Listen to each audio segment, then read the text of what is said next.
फिर दिन हुआ,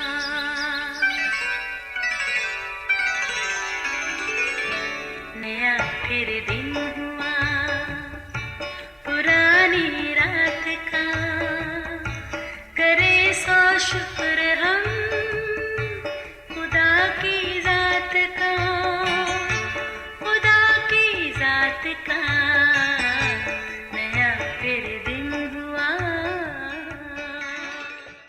आज की आयत ये उसी का बदन है और उसी की मामूरी जो हर तरह से सबका मामूर करने वाला है। इफ्सियों पहला बाब 23वीं आयत। अजीज़ों, किसी भी घर में मेहमान का आना बड़ी खुश आइंद बात है। बिलाशुबा मेहमान खुदा की रहमत होता है। मेहमानों के खुश आमदीद करना और अच्छे से खातर मदारात करना हमारी रवायात में शामिल है।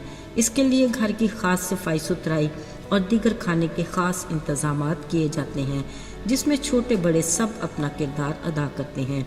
ये तब्दीली घर के माहौल को खुशगवार बनाती है। ऐसे में बच्चे ज़्यादा इंजॉय करते हैं। अक्सर बच्चे मेहमानों से खूब गपशप लगाते हैं। हमारे घर में भी 5 साल जेडन घर में आने वाले हर मेहमान से खूब मज़े से गपशप लगाकर उन्हें खुश करता है। फिर कभी अपने खिलौने लाकर दिखाता तो कभी अपनी ड्राइंग दिखाकर दाद वसूल करके खुश होता है। एक बार एक मेहमान ने कहा, यार जेडन तुम मुझे बड़े अच्छे लगे हो, चलो ना मेरे साथ मेरे घर चलो। बच्चा मुस्कुराया और बोला, नहीं अंकल, मैं आपके साथ नहीं जा सकता क्योंकि मेरी फैमिली तो इधर है। ज़रा देखिए, ये 5 साल बच्चे जेडन का जवाब था, जिसे सुनकर सभी हैरान थे। अजीज़ों, बिलाशुबा किसी भी घराने का हिस्सा बनने के लिए उसी घराने में पैदा होना ज़रूरी है। घर के हर फर्द का फ़र्ज़ होता है कि वो अपने घराने के क़वायद और ज़वाबित का पाबंद हो। अपने हकूक़ हासिल करने के लिए फ़राइज़ भी उसी ज़िम्मेदारी से पूरा करे। घर की बेहतरी और तरक्की में अपना किरदार अदा करें, हर खुशी में शामिल हो और हर परेशानी में साथ दें, और हर तरह से अपने घराने की इज़्ज़त और नामूस का ख्याल भी रखें। अजीज़ों, इसी तरह रूहानी तौर पर कलीसिया मसीह का घराना है। ईमानदारों की ये जमात मसीह का बदन है। कलीसिया में शामिल होने और इसका हिस्सा बनने के लिए हमें इसी घराने में नए सिरे से पैदा होने की ज़रूरत है। शायद नए सिरे से पैदा होने से हम में से अक्सर की ये सोच आ सकती है कि कैसे।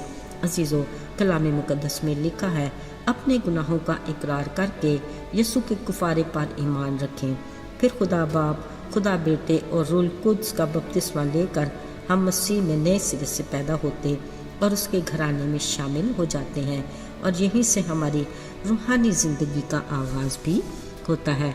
फिर इन ईमानदारों की रफ़ाकत में रहकर खुदा की पहचान और इरफान में आगे बढ़कर हम रूहानी तौर पर बढ़ते और तरक्की करते जाते हैं। याद रहे, मसीही घराने के भी क़वायद और ज़वाबित होते हैं। मसलन यक दिल रहो, यकसा मोहब्बत रखो, एक दूसरे का ख्याल रखो और आपस में एक दूसरे की एहतियाजें रफ़ा करो। बिला नागा दुआ में मशगूल रहो और हर पल शुक्रगुजारी करते रहो। याद रहे, मसीही घराने में खुदा ने हमें अपने फरजान बनने का हक दिया है। उसने हमें अपनी उम्मत बनाया, नजात का तोहफ़ा देकर हमेशा की ज़िंदगी का वारिस भी बनाया। अजीज़ों, जब हम अपने इन हकूक़ से मुस्तफ़ीद होते हैं तो हमारे कुछ फ़राइज़ भी हैं। याद रहे, जब नजात का काम मुकम्मल हुआ तो यीशु ने अपने सऊद फरमाने से पहले अपने पैरोकारों को एक ज़िम्मेदारी दी, ये कि तमाम दुनिया में जाकर अंजील की मुनादी करो और उन्हें बाप, बेटे और रूह कुद्स के नाम से बपतिस्मा दो, और उन्हें आसमान की बादशाही की तालीम देकर उस पर अमल करने की ताकीद करो। अजीज़ों, हमें बतौर मसीही यीशु के घराने का फ़र्द होते अपनी ज़िम्मेदारी को एहसन तरीके से पूरा करने की ज़रूरत है। अपने घराने से मोहब्बत का इजहार करने के लिए कलीसियाई कामों में सरगर्म रुकन बने रहें। साथियों, बाज़ औक़ात कलीसिया में दीगर ज़िम्मेदारियाँ यानी खबरगिरी का काम भी दिया जाता है। इसकी भी उतनी ही अहमियत है जितनी रूहानी तालीम देने की।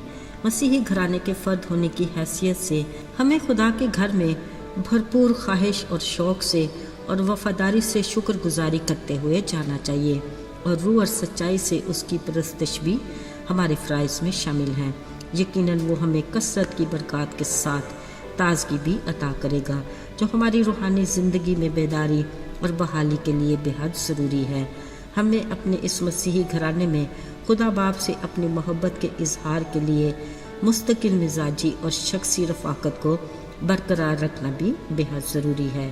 یقیناً رہتا ہے ہر کوئی اس میں شادمان، یسوع راجا کا ہے پیارا خاندان۔ آئیے دعا کریں۔ اے باپ آسمانی خداوند خدا، ہم دل کی گہرائیوں سے تیرے شکر گزار ہیں کہ تو نے ہمیں اپنے بڑے فضل اور اپنے اکلوتے بیٹے یسوع کے وسیلہ سے اپنے خاندان کا حصہ بنایا۔ توفیق عطا کر کہ ہم اس خاندان کا حصہ بن کر وفاداری سے اپنے فرائض کو سر انجام دیتے رہیں۔ یسوع کے فتح مند نام میں آمین۔